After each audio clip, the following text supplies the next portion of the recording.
Hello everyone, welcome to our YouTube channel. आज की video में हम पढ़ रहे हैं सेल। ठीक है, different type of cell, eukaryotic cell पढ़ेंगे, प्रोकैरियोटिक सेल पढ़ेंगे एंड सेल थ्योरी भी हम आज के लेक्चर में पढ़ रहे हैं। ठीक है, सो लेक्चर शुरू करने से पहले एक क्विक रिमाइंडर, लैब असिस्टेंट की जो पोस्ट अभी राजस्थान स्टेट गवर्नमेंट ने रिलीज करी है। So total number of post कितनी है? 1012 पोस्ट है, जिसमें से कुछ post state laboratory, forensic science की स्टेट लेबोरेटरी जो जयपुर में है, वहाँ एज अ लैब असिस्टेंट काम करने का आपको मौका मिलेगा अगर आप ये एग्ज़ाम क्लियर करते हैं। ओके, सो हमारी जो लैब असिस्टेंट की क्लासेस है वो आज इवनिंग से शुरू हो रही हैं। सो आज कोर्स लॉन्च हो जाएगा। मैं टेलीग्राम ग्रुप में भी एक नोटिफिकेशन डाल दूंगी एंड यूट्यूब की कम्युनिटी पोस्ट में भी मैं पोस्ट कर दूंगी कि हमारा जो कोर्स है वो लाइव हो गया है। सो जितना भी एक्सक्लूसिव कंटेंट है वो सिर्फ और सिर्फ ऐप में मिलेगा। हम कुछ लेक्चर्स यूट्यूब में ज़रूर करेंगे, जिसमें से आज हम जो बायो का सेक्शन है आज हम इस वीडियो के थ्रू कवर कर रहे हैं। तो मैंने ऑलरेडी एग्जाम स्कीम भी बताई हुई है ना। एग्जाम स्कीम में मैंने क्या बताया है कि सेक्शन ए है एंड सेक्शन बी है। सेक्शन बी में आपने physics, chemistry and then bio cover करनी है। सो बायो का एक टॉपिक आज हम पढ़ रहे हैं सेल थ्योरी।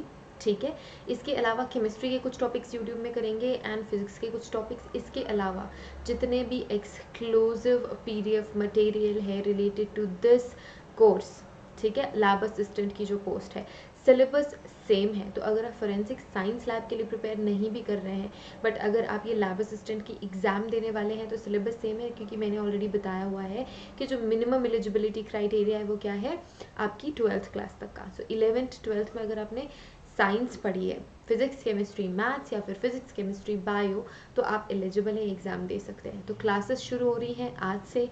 कोर्स इस वीडियो के बाद लाइव हो जाएगा।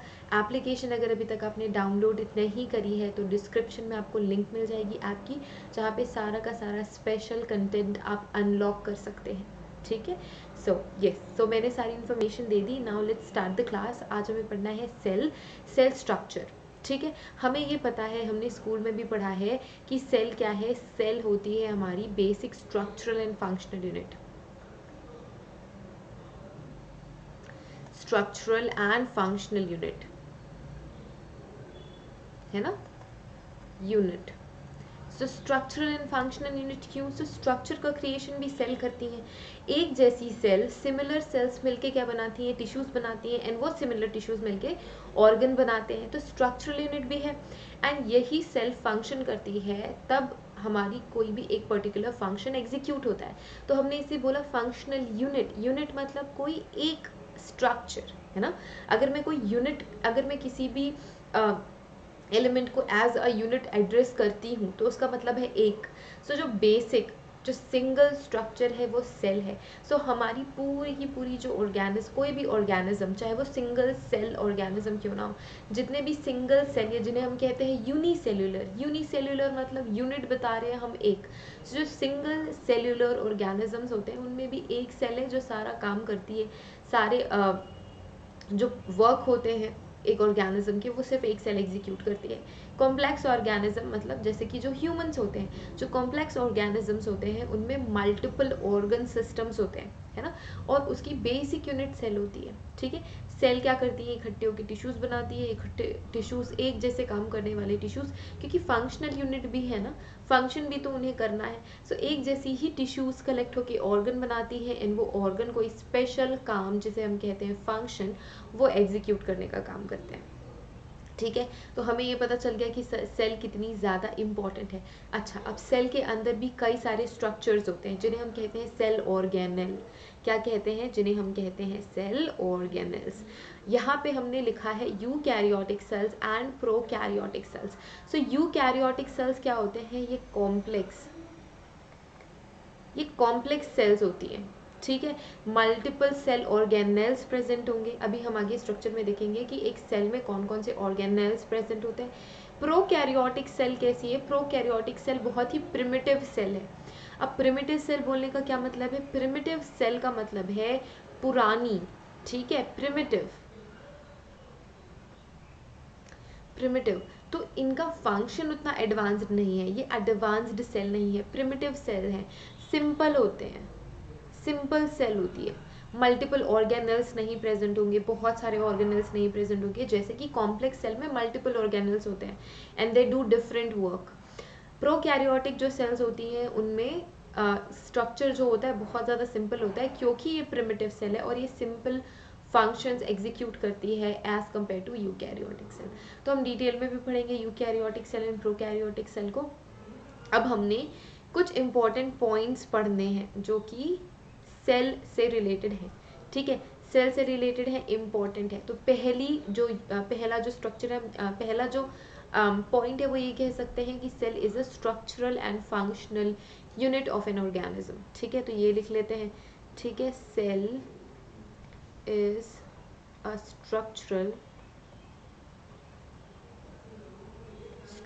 And functional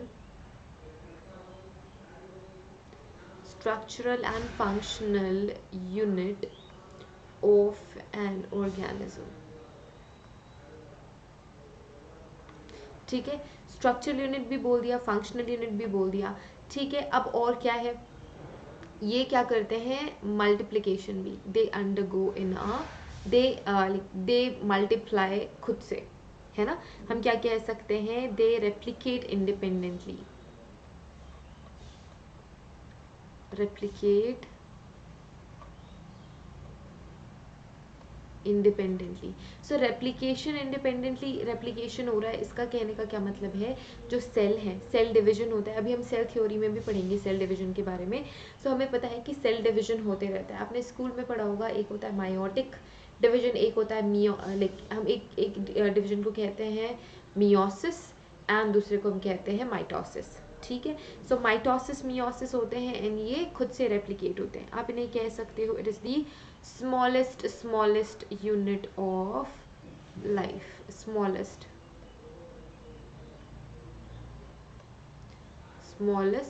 unit of life, ठीक है, मैंने क्या बोला, स्मॉलेस्ट यूनिट है लाइफ की cell.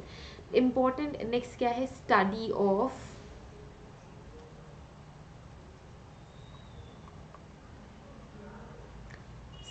Of cells is known as cell biology,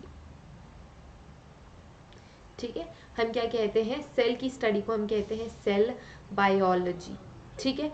tissues की स्टडी को क्या कहते हैं, हिस्टोलॉजी, ठीक है। सो ये हमने बोला सेल बायोलॉजी। नेक्स्ट एक इम्पॉर्टेंट साइंटिस्ट आते हैं जिनका नाम है रॉबर्ट हुक, एक इम्पॉर्टेंट साइंटिस्ट हैं, एक minute, Robert Hooke. Robert Hooke, ये नाम भी फेमिलियर होंगे सारे, अगर आप सभी ने बायो पढ़ी है 12th तक। सो रॉबर्ट हुक इन 1665 में रॉबर्ट हुक ने क्या किया, रॉबर्ट हुक ने सेल खोज लिया, ठीक है, एक second, okay. So he discovered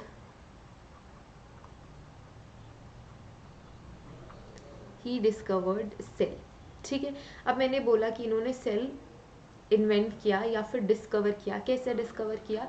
so जो रॉबर्ट हुक थे वो साइंटिस्ट थे ऑलरेडी, तो वो अपने लैब में काम कर रहे थे, तब माइक्रोस्कोप का इन्वेंशन हो गया था। तो बिकॉज ऑफ माइक्रोस्कोप उन्होंने सेल ऑब्जर्व किया। कैसे ऑब्जर्व किया, तो पहले की ग्लास की जो ग्लास के कैन्स होते थे, जो बॉटल्स होते थे, उनको वुडन कॉक से क्लोज किया जाता था, तो उनके वो क्या होते थे, वो उनके कैप होते थे। सो उन्होंने पतली पतली स्लाइसेस करी उस कॉर्क की एंड देन उसको माइक्रोस्कोप में देखा। सो कैसा उनको दिखा, माइक्रोस्कोप में देखने से, फॉर एग्जांपल ये माइक्रोस्कोप का लेंस है, उनको ऐसा स्ट्रक्चर दिखा, ऐसे लाइंस नहीं, ऐसे बॉक्सेस, ठीक है, जैसे हनी कॉम्ब होता है वैसे ही स्मॉल स्ट्रक्चर या पोर्स वो अरेंज थे पूरे के पूरे स्ट्रक्चर में। तब उन्होंने कहा इसे सेल, ठीक है, क्या कहा, तब उन्होंने कहा cell. And the word cell comes from Latin word. अब वो लैटिन वर्ड क्या है, सेला, अंडरलाइन कर देती हूँ मैं। जो सेल वर्ड है वो ओरिजिनेट हुआ है लैटिन वर्ड सेला से। सो जब भी हम साइंस में पढ़ते हैं ना तो बहुत सारी चीज़ें जो है वो लैटिन वर्ड से ओरिजिनेट हुई है। लैटिन ओरिजिन होता है, ग्रीक ओरिजिन होता है। सो इस वजह से हमें ओरिजिनेट कैसे हुआ ये वर्ड, ये भी इंपॉर्टेंट होता है। तो लैटिन वर्ड से आया है, जो लैटिन वर्ड है सेला, उससे हमने सेल बनाया। और सेल नाम किन्होंने दिया, रॉबर्ट हुक ने ही बोला कि ये सेल्स है। ठीक है। अच्छा, एक स्टोरी है इसके पीछे कि सेल वर्ड क्यों। सो जो जेल होती है, ठीक है, सो जो वहाँ की जेल थी, हम ये कह सकते हैं कि यहाँ पे तो अभी रियलिटी में आई डोंट थिंक सो किसी ने भी जेल देखी होगी, बट जो मूवीज में हम देखते हैं कि एक चेम्बर सा होता है, 4-5 लोग उसके अंदर होते हैं, डॉर्मेट्री टाइप की। बट वहाँ ऐसा नहीं है। कभी आपने कोई इंग्लिश मूवी देखी होगी या फिर कोई हॉलीवुड मूवी देखी होगी, तो उसमें एक सिंगल सिंगल रहता है, लाइक सिंगल एक सेल, उसे हम कहते हैं सेल। ठीक है। सो ये जो वर्ड है वहाँ से भी कनेक्टेड है, क्योंकि जो जितने भी ऑफेंडर्स हैं, ऑफेंडर्स कह सकते हैं, या फिर वो लोग जिन्होंने कोई क्राइम किया, उन्हें छोटे छोटे डब्बों जैसे घरों नहीं कहना चाहिए, रूम्स, बहुत स्मॉल स्मॉल रूम्स होते थे। तो उसी रूम में उन्हें रहना होता था, तो उन्हें हम कहते थे सेल। और इसी सेल से आया है वर्ड सेला, और सेला से हमने ओरिजिनेट किया सेल। ठीक है। सेला है लैटिन वर्ड एंड वहां से हमने ले लिया। ठीक है। इसके बाद एक और साइंटिस्ट आए, एंटोन वॉन ल्यूवेनहॉक। इम्पॉर्टेंट है ये साइंटिस्ट भी, तो ये हम अंडरलाइन कर लेंगे इसे भी, Anton von Leeuwenhoek.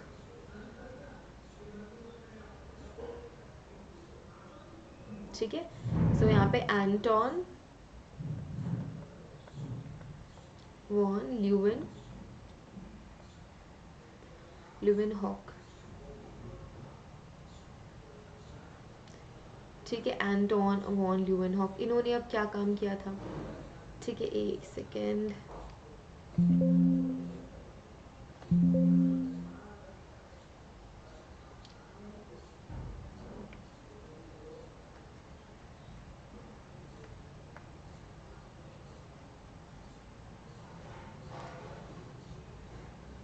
I think ये स्ट्रक्चर, ओके, ल्यूवेनहॉक।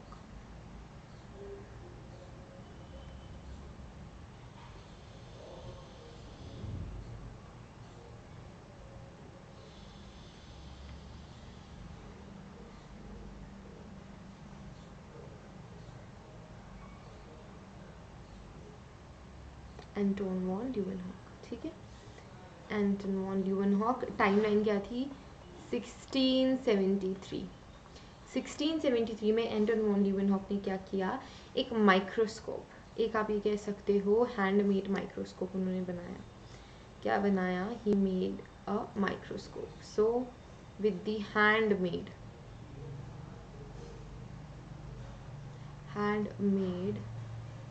माइक्रोस्कोप।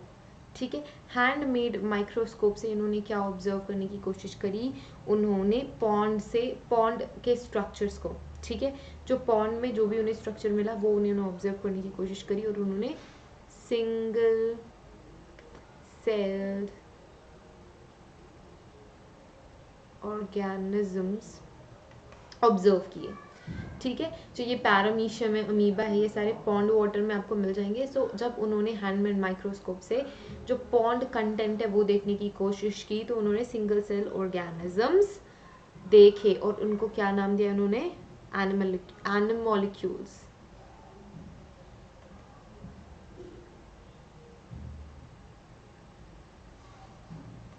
ठीक है, एनिमोलिक्यूल्स मतलब ये एनिमल्स के जैसे मॉलिक्यूल्स थे। ठीक है। इसके बाद फिर और क्या हुआ, next in that line is cell theory. अब हम पढ़ेंगे, ये दो इम्पॉर्टेंट साइंटिस्ट थे जो आपने याद रखने हैं। इसके अलावा 19th सेंचुरी में ये सारी चीज़ें 19th सेंचुरी में हो रही थी। ठीक है।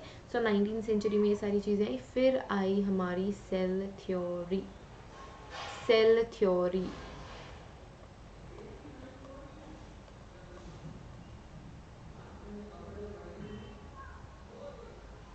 Cell theory. ठीक है। सो सेल थ्योरी में हमने क्या देखा, सेल थ्योरी शुरू हुई, कई सारे साइंटिस्ट का इन्वॉल्वमेंट था। तो हम टाइमलाइन के साथ देखेंगे 1838 में। 1838 में क्या हुआ, एक जर्मन बॉटनिस्ट थे,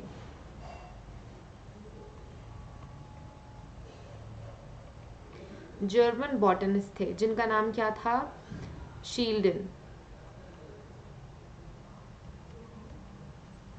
मैथिलास शील्डन, शील्डन। ठीक है, इन्होंने क्या किया, इन्होंने बोला, इन्होंने ये स्टेटमेंट दिया, सॉरी फॉर दैट, इन्होंने ये स्टेटमेंट दिया, इन्होंने ये बोला कि जो प्लांट के पार्ट्स हैं, all the plants are made up of cells, all plants are made up of cells, ये बोला इन्होंने। ठीक है, सो ये बॉटनिस्ट थे, तो इन्होंने प्लांट पे एक्सपेरिमेंट्स किए। इसके बाद 1839 में क्या हुआ, इन 1839 एक जर्मन फिजियोलॉजिस्ट थे,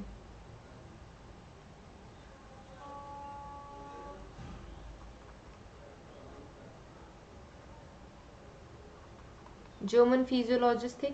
जर्मन फिजियोलॉजिस्ट ने क्या कहा, जर्मन फिजियोलॉजिस्ट ने बोला कि जितने भी एनिमल्स हैं, ठीक है, जर्मन फिजियोलॉजिस्ट जिनका नाम था Theodore shaman,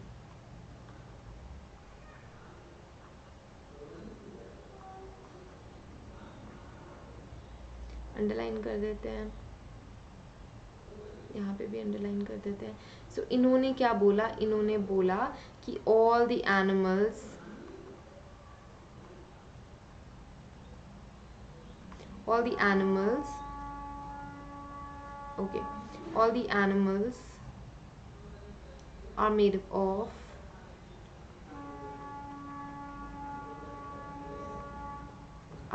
up of cells। ठीक है, इन्होंने बोला all the animals are made up of cells and tissues, okay, cells and tissues, okay। इसके बाद 1858 में क्या हुआ, 1858 में एक और साइंटिस्ट आए जिनका नाम था sir Rudolf,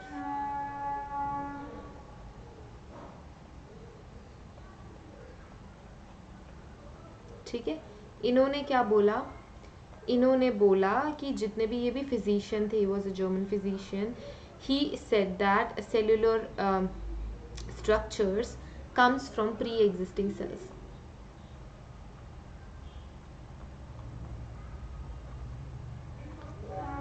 comes from pre-existing cells। so इन्होंने क्या बोला कि जितने भी सेल्यूलर स्ट्रक्चर है, सेल्यूलर स्ट्रक्चर मतलब क्या, जितने भी सेल्स हैं, सेल बियरिंग स्ट्रक्चर्स हैं, it this cell comes from the pre existing cell. ठीक है, ये 3 स्टेटमेंट आए। सबसे पहले 1838 में जर्मन बॉटनिस्ट ने बोला कि जितने भी प्लांट्स है they are made up of sales.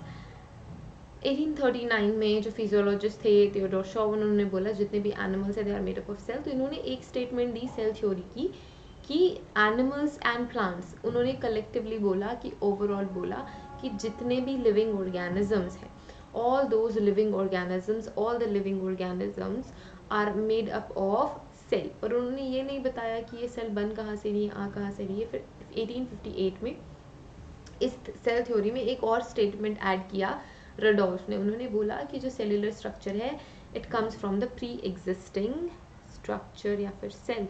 सो जो सेल थ्योरी है,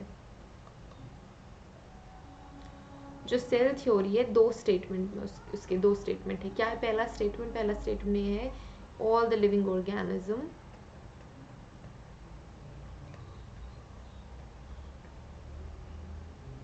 all the living organisms are made up of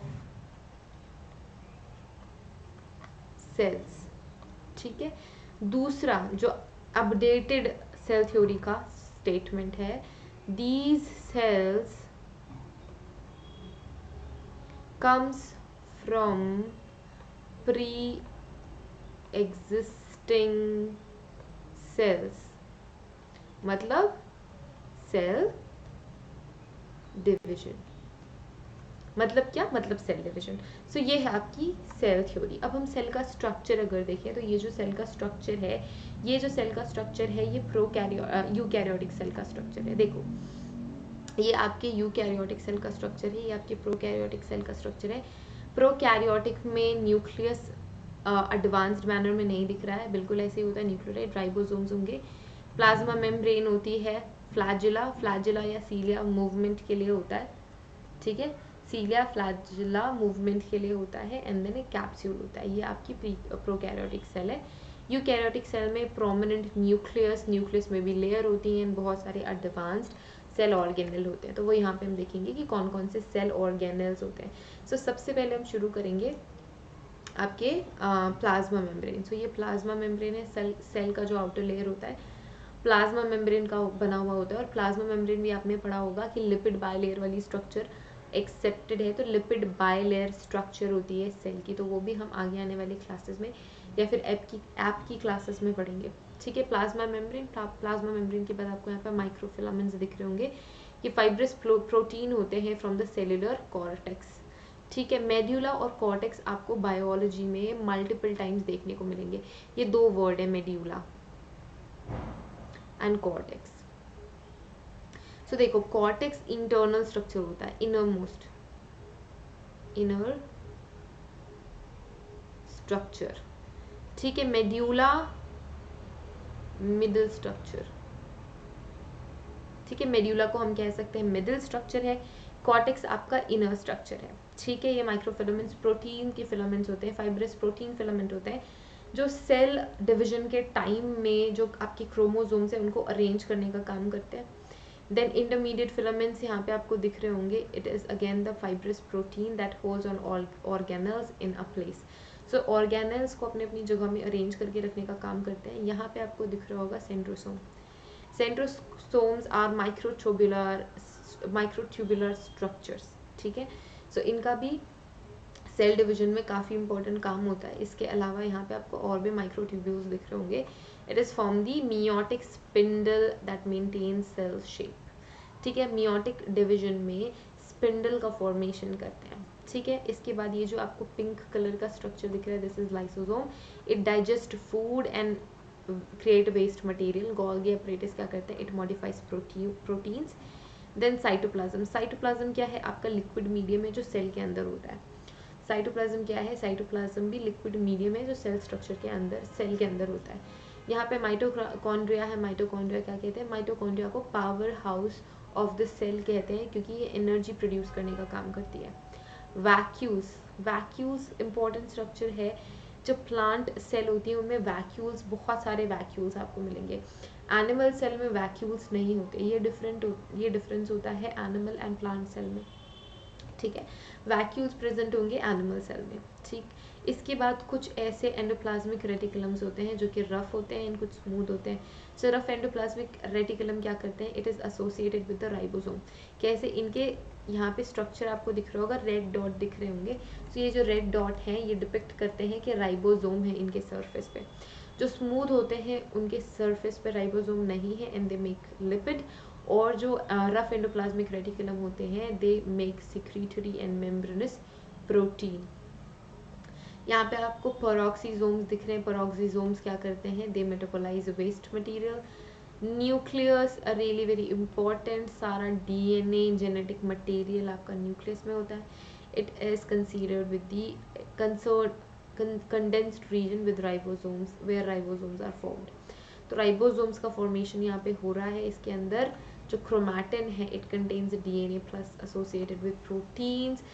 DNA कौन सी प्रोटीन एसोसिएटेड है, हिस्टोन प्रोटीन एसोसिएटेड है। डीएनए आपको न्यूक्लियस में मिलेगा, किसके फॉर्म में, क्रोमैटिन के फॉर्म में, क्रोमोसोम में, ठीक है।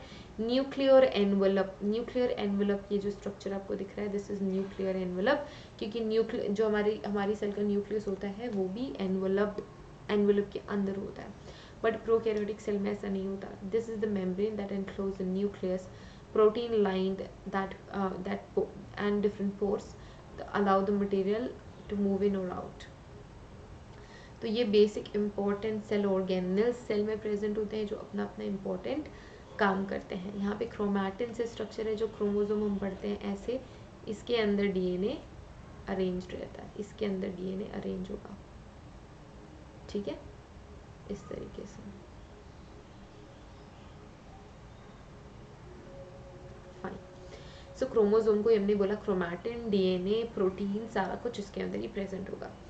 ये हमने देख लिया eukaryotic cell and prokaryotic cell. Prokaryotic cell primitive cell है, कोई काम की सेल नहीं है, ठीक है। तो हमने आज के लेक्चर में क्या पढ़ा? आज के लेक्चर में हमने पढ़ा cell theory and structure of cell, ठीक है, cell theory and cell structure. Fine. So आज के लेक्चर में हम इतना ही कवर कर रहे हैं। इन the next class we will move forward. So thank you so much for watching this video. Have a great day ahead. अगर आप लैब असिस्टेंट राजस्थान की प्रिपरेशन कर रहे हैं, so राजस्थान गवर्नमेंट ने ये सर्कुलर निकाला है, बट अगर आप इंडियन सिटीजन हैं तो आप एलिजिबल हैं। ज़रूरी नहीं कि आपको राजस्थान से ही बिलोंग करना ज़रूरी है, ज़रूरी नहीं है कि आप राजस्थान से ही हो। अगर आप इंडियन सिटीजन हैं तो आप ये एग्ज़ाम के लिए एलिजिबल है एंड आप प्रिपेयर कर सकते हैं। अगर आपको क्लासेस चाहिए, कोर्स चाहिए related to this post, lab assistant का पोस्ट, तो वो अवेलेबल है हमारे ऑफिशियल ऐप में। So thank you so much guys, have a great day ahead, see you in the next lecture, till then take care.